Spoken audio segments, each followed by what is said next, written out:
आज महादेवी वर्मा के चर्चित संस्मरण स्मृति की रेखाएं से जंग बहादुर का वाचन प्रस्तुत है। बादामी रंग के पुराने कागज़ के टुकड़े पर लिखी हुई रसीद उंगलियों में थामे हुए जब मैं कुलियों के चित्रगुप्त अर्थात ठेकेदार की ओर मुंह फेर कर बाहर बुझने से पहले जल उठने वाले दीपक जैसी संध्या को देखने लगी, तब उन्हें अपनी अधीनस्थ आत्माओं का लेखा जोखा और अपनी महत्ता का वर्णन रोकना पड़ा।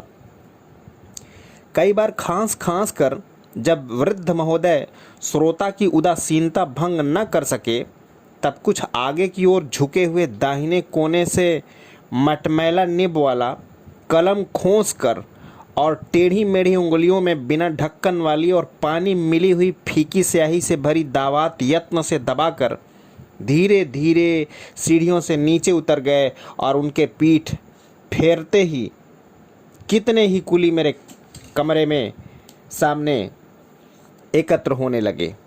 यह डोटियाल संज्ञाधारी जीव भी विचित्र है। नेपाल, भूटान आदि से जो कुली इस ओर आते हैं, उनकी विशेषता का मापदंड बोझा उठाने की शक्ति मात्र है। उनमें प्रायः छोटे से छोटा कुली भी 1.5-2 मन का बोझ उठाकर ऊंचे पहाड़ों की मीलों लंबी चौड़ी यात्रा पार कर सकता है। पर रूप में यह सब शिव के बाराती हैं, केवल वे कुरूप हैं, दीन नहीं, और यह दीन अधिक है, कुरूप कम। कोई ठाट का सिला विचित्र पैजामा और फटे हुए काले खुदरे कंबल का गिलाफ जैसा कुर्ता गले में लटकाए भालू के समान घूम रहा है। कोई कोपीनधारी तार तार फटा सूती कोट पहने, कमर से बोझ बांधने की मोटी रस्सी लपेटे और रूखे खड़े बालों को खुजलाता हुआ से ही जैसा कांटेदार जंतु जान पड़ता है। किसी के कठिन एड़ी और ऐड़ी फैली उंगलियों वाले पैर सड़क कूटने से दुर्मुठ से स्पर्धा करते हैं और किसी के स्वरचित मूंज की खुरदुरी चट्टी में सिकुड़ बांधकर पंजे की भांत उत्पन्न करते हैं। कोई धूप में बैठकर कपड़ों में से जुएं बीनता हुआ बानर का स्मरण दिलाता है। कोई दुकानदार से मांग जांच कर मुख तथा हाथ पैर में मले हुए तेल के कारण जल से बाहर निकले हुए जलजंतु की तरह चमकता है। ये भी मनुष्य है, इसे हम अभ्यासवश ही समझते हैं, इसमें मनुष्य का रूप पा करके नहीं। ऐसी विविध अद्भुत रूपों की भीड़ देखकर मेरी मौसी तो कोने में दबक कर बैठ गई और भक्तिन बाहर देहली पर खड़ी होकर विस्मय की मुद्रा में उनका निरीक्षण परीक्षण करने लगी, क्योंकि दैन्य और विचित्रता का ऐसा समन्वय तो हमारे गाँवों में भी नहीं मिलता। मैंने कुछ उदासीन भाव से कहा, तुम सब जाओ, हमारा कुली जंग बहादुर है, उसी को भेज दो। मेरी बात समझकर उनमें परस्पर देखा देखी होने लगी। भीड़ में से कोई विशेष साहसी बोला, माई जी, ई है जंगिया। मैं इस नाम से जंग बहादुर को नहीं पहचान पाया, अतः फिर कहा, जंग बहादुर को बुलाओ। वे विस्मित से एक दूसरे को धकियाने लगे। फिर एक व्यक्ति को आगे ठेलकर दूसरे से कहा, यही तो जंगिया बोलता है। जिसे ढकेला था उसमें अपने कुली के उपयुक्त महत्ता का लेस मात्र न पाकर मैंने संदेह से प्रश्न किया, क्या नाम है तुम्हारा? उत्तर मेरा, जंग बहादुर सिंह। नाम के आधार को ठीक से देखना आवश्यक कर दिया। पर्वतीय पथ और पत्थरों की चोट से टूटे हुए नाखून और चुटीली उंगलियों के बीच में ढाल बनी हुई मूंज की चप्पल मानो मनुष्यता को पशु बनाकर ही खुरन देने वाले परमात्मा का उपहास कर रही थी। पांव से 2 बालिस्त ऊंचा और ऊंची सूती पैबंदों से बना हुआ पैजामा मनुष्य की लज्जाशीलता की विडंबना जैसा लगता था। किसी से कभी मिले हुए पुराने कोट में नीचे के मटमैले अस्तर की झांकी देती हुई ऊपरी तह तार तार फटककर झालदार हो उठी थी और अब अपने पहनने वाले को एक जंतु की भूमिका में उपस्थित करती थी। अस्पष्ट रंग और अनिश्चित रूप वाली 2 पलिया टोपी के छेदों के रूखे बाल जहां तहां झांककर मैले पानी और उसके बीच बीच में झांकते हुए सवार की स्मृति करा देते थे। घनी भौहों के नीचे मुख चौड़ा और नाक कुछ गोल सी हो गई है। हंसी से निरंतर खुले हुए होठों के कोने कान तक फैलकर गाल और कान के अंतर को छिपा देते थे। छोटी और विरल मूंछों के काली डोरी जैसे छोर मुंह के दोनों ओर झूलकर छोटे छोटे दांतों से प्रकट होने वाले बचपन का विरोध कर रहे थे। एक ओर संकीर्ण माथे और दूसरी ओर छोटी गोल ठुड्डी से सीमित चौड़े मुख को रोकर पोंछी हुई सी छोटी आंखें वही सजल झलक देती थीं जो रेगिस्तान के जलाशय में संभव है। गेहुआ रंग निरंतर धूप में रहने के कारण कहीं पुराने तांबे जैसा और कहीं झाईदार हो गया है। बोझ बांधने की गांठ गंठीली पुरानी रस्सी का एक छोर गले में माला बनता हुआ कंधे से लटक रहा था, दूसरा कमरबंद बनकर कोट के झबरेपन में कहीं छिपा कहीं प्रकट था। ऐसा ही था वह जंग बहादुर सिंह उर्फ जंगिया। उसे अपने भाई धन सिंह के साथ मेरा सामान लेकर के केदारनाथ होते हुए बद्रिकानाथपुरी तक जाना और श्रीनगर लौटना था। 1 रुपया प्रतिदिन के हिसाब से प्रत्येक की मजदूरी तय हुई थी, जिसमें से 1 आना फी रुपया कमीशन ठेकेदार का प्राप्य था। तुम्हारा भाई कहाँ है? पूछते ही धनिया की पुकार मच गई, पर बार बार सबके ढकेलने पर भी जो भाई के पीछे ही अड़ा रहा, उसे मैंने बिना किसी के बताए ही धन सिंह समझ लिया। जंग बहादुर का चेहरा भी अपने छोटेपन के प्रति इतना सतर्क था कि उसे देखकर किसी पौराणिक अनुज का स्मरण हो आता था। गोल मटोल कुछ पुष्ट शरीर वाले धनिया की आकृति भी उसके स्वभाव के अनुरूप थी। विरल भूरी भौहों की सरल रेखा और छोटी नाक की कुछ नुकीली नोक उसकी सरलता का परिचय देती थी और तेजस्विता का भी। ओंठों का दाहिना कोना कुछ ऊपर की ओर खींचा सा रहता था, जिससे उसके मुख पर मुस्कुराने का भाव स्याही हो गया था। रंग की स्वच्छता और त्वचा की चिकनाहट से प्रकट होता था कि कुली जीवन की सारी कठोरता उसने अभी नहीं झेली है।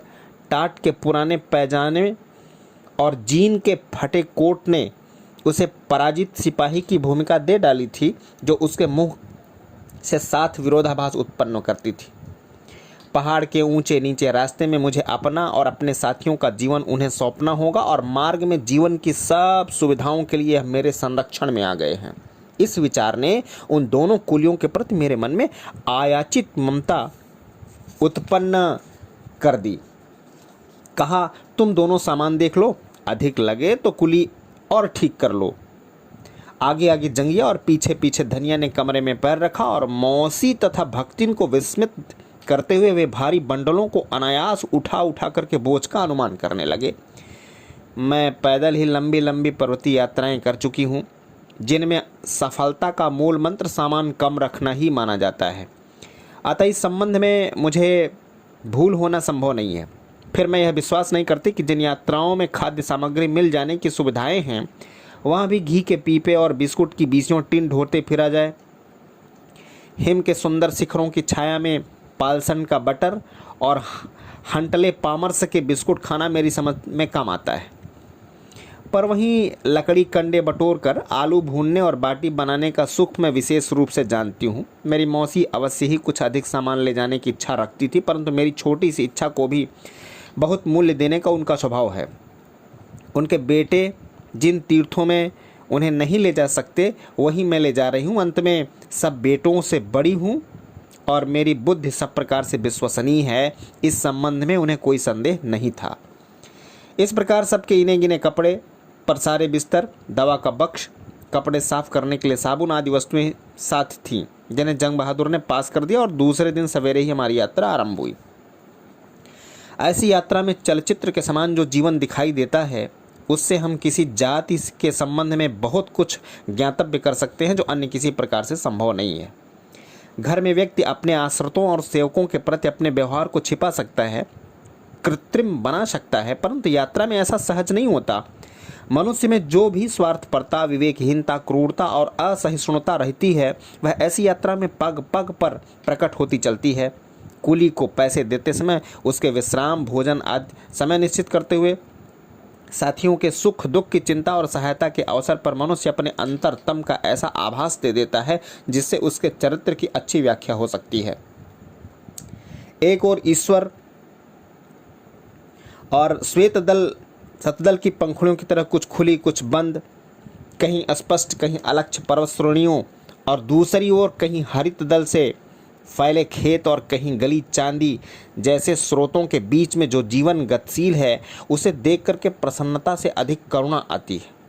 डांडी में बैठा हुआ कोई लंबोदर अपने हाँफते हुए कुलियों को सर्प सर्प कहकर इस तरह दौड़ाता है कि उससे देखकर हमें स्वर्ग पर अधिकार पाकर की भी देवता न बन पाने वाले नहुस का स्मरण हो आता है। किसी डांडी में कोई संपन्न घर की श्रृंगारिता प्रसादित महिला पर्वत के सौंदर्य को उपेक्षा कर झपकियां लेती जाती है। किसी के घुटे सिर और सूखी लकड़ी से शरीर वाली कोई वृद्धा कट तिक्त अनुपान से उत्पन्न मुद्रा धारण किए और राह में आंख गड़ाए हुए हिलती दुलती नजर आती है।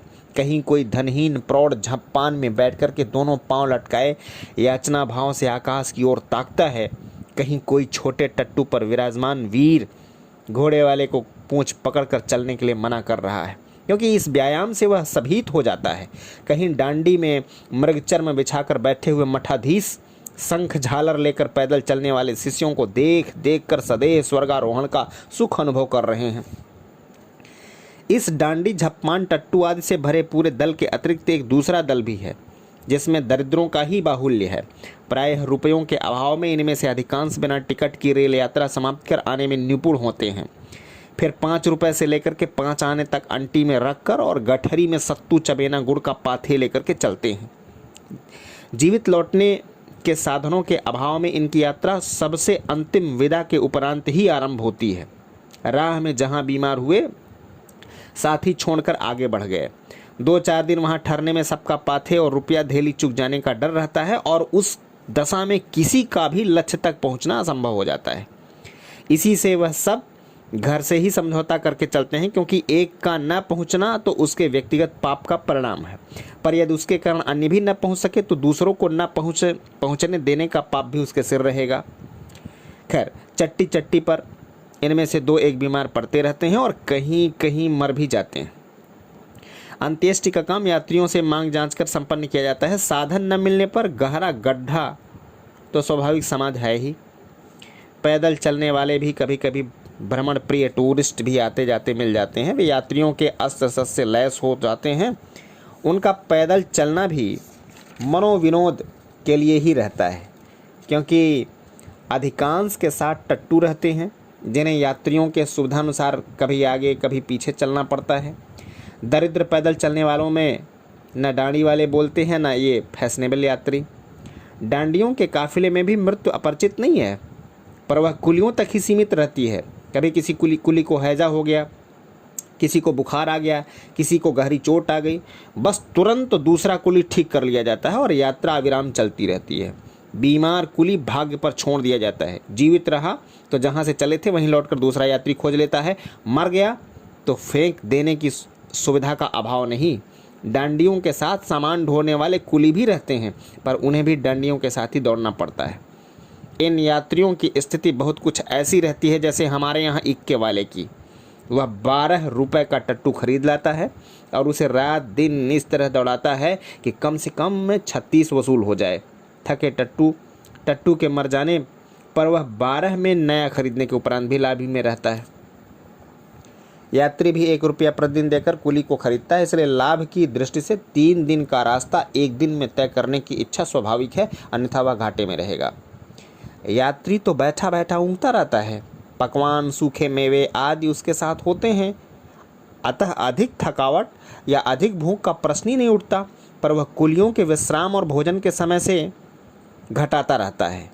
सवेरे ही कह देता है कि 20 मील का रास्ता तय करना होगा, चाहे जिस तरह चलो, पर शाम तक इतना न चलने पर मजदूरी काट ली जाएगी। वे बेचारे मनुष्य पशु हाँफ हाँफ कर मुंह से फिचकुर निकालते हुए दौड़ते हैं। आश्चर्य तो यह है कि सबल वे ही हैं। यदि उनमें से एक की भी भ्रुकुटियां टेढ़ी कर अपने सवार की ओर देखकर साभिप्राय सैकड़ों फीट गहरे खड्ड की ओर देखने लगे तो सवार बेहोश हो जाएगा, पर उन्हें क्रोध आवे तो कैसे। इसी स्वर्ग के हृदय में बसी मृत्यु और पवित्रता के भीतर छिपी व्याधि में वैसे मार्ग बनाना पड़ा। मैं भी डाणी में बैठती नहीं, दूसरे भी पैदल ही चले। मनुष्य के भाव के समान संप्रेषणीय और कुछ नहीं है। इसी से हमारे कुली स्नेहशील साथी बन सके और आज उनकी स्मृति को मैं उस तीर्थ का पुण्य फल ही मानती हूँ। उन दोनों के पास 2 टाट के टुकड़े और एक कटी फटी काली कमली थी, जिसे चौड़ाई की ओर से ओढ़ना कठिन था और लंबाई की ओर से ओढ़ने पर यदि पैर ढक जाते तो सिर का बाहर रहना अनिवार्य था और सिर ढक लेने पर पैरों का बहिष्कार स्वाभाविक हो जाता था।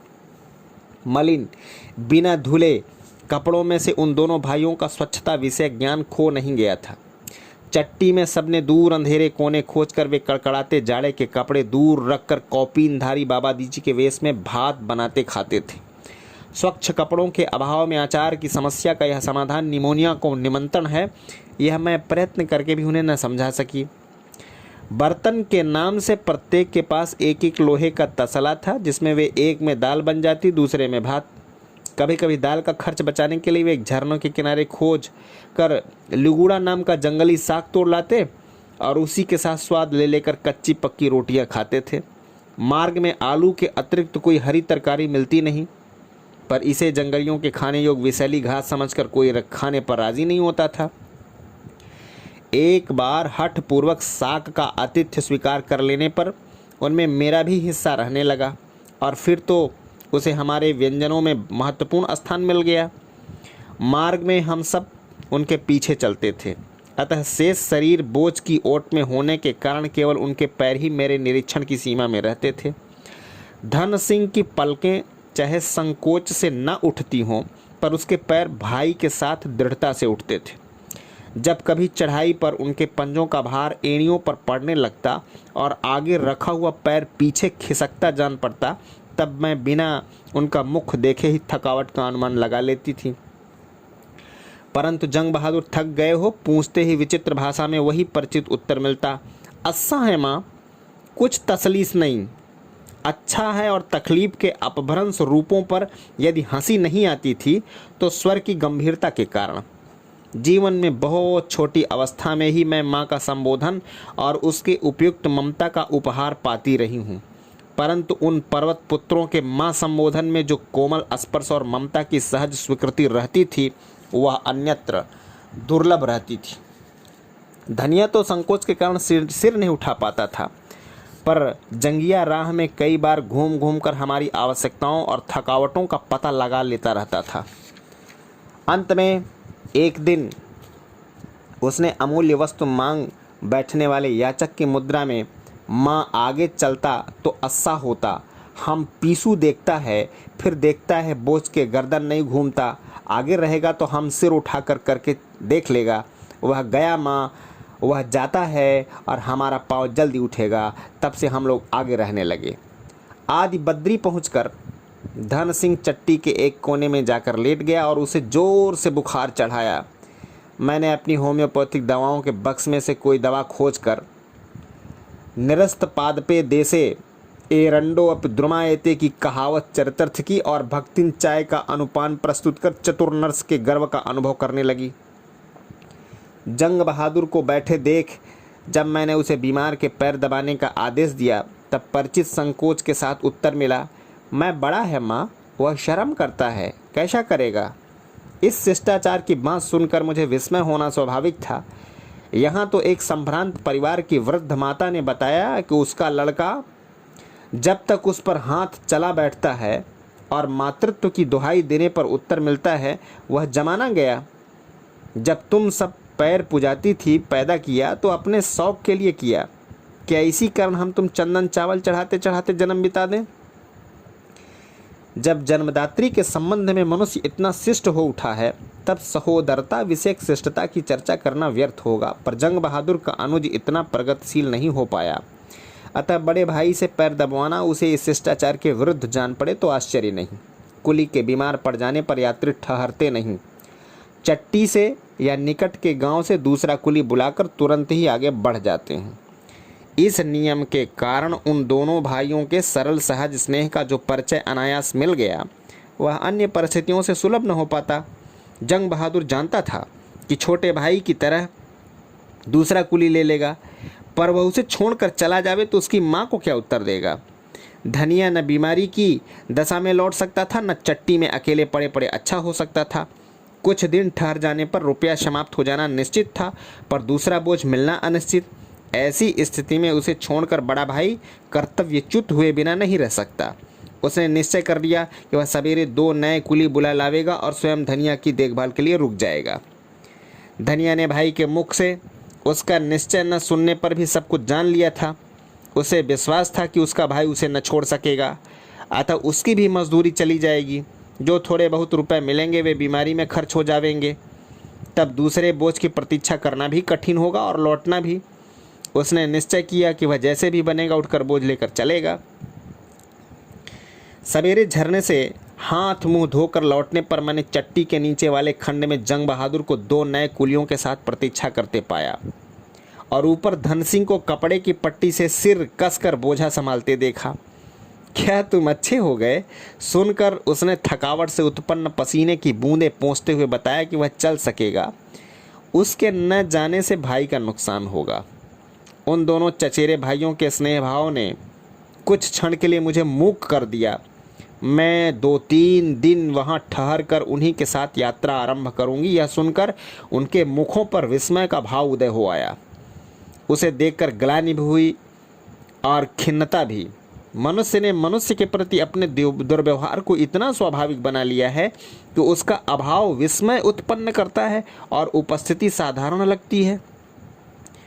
धन सिंह तीसरे दिन अच्छा हो गया और चौथे दिन हम फिर चले। उन दोनों के पारस्परिक व्यवहार, सौहार्द आदि ने मेरे मन में उनके प्रति जो ममता में आदर का भाव उत्पन्न कर दिया था वह उत्तरोत्तर बढ़ता ही गया। मेरी कुछ किताबें, दवा का बक्स, बर्तन आदि वस्तुएं भारी थीं, अतः उनमें से प्रत्येक उन्हें अपने बोझ में बांधकर दूसरे का भार हल्का कर देना चाहता था। सवेरे एक दूसरे से पहले उठने का प्रयत्न करता, जिससे सब भारी चीज़ें अपने बोझ में बांधने का अवसर पा सके। एक बतासा देने पर भी एक भाई दूसरे की खोज में दौड़ पड़ता था। देखने योग्य वस्तु सामने आते ही एक दूसरे को पुकारने लगते।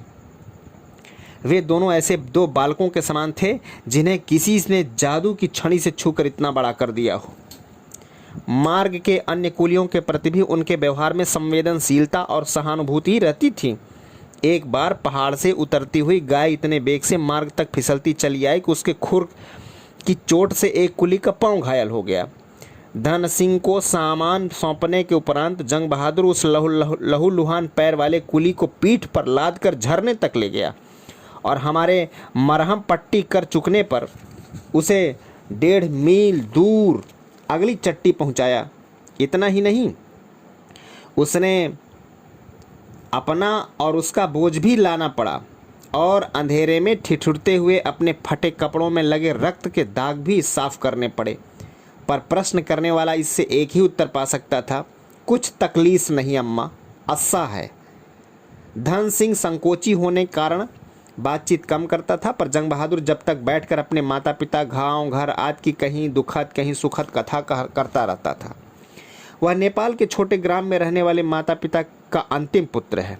जीविका का अन्य साधन न होने के कारण वह बचपन से ही अन्य कुलियों के साथ इस ओर आने लगा। गर्मियों के आरंभ में वे आते और शरद के आरंभ में लौट करके जाते हैं। किसी को मजदूरी के सिलसिले में कैलाश, किसी को पिंडारी और किसी को बदरी केदार की यात्रा करनी पड़ती है। ठेकेदार के पास सबके नाम और नंबर रहते हैं। यदि कोई कुली लौट कर नहीं आता और समाचार भी नहीं मिलता तो वह मरा समझ लिया जाता है।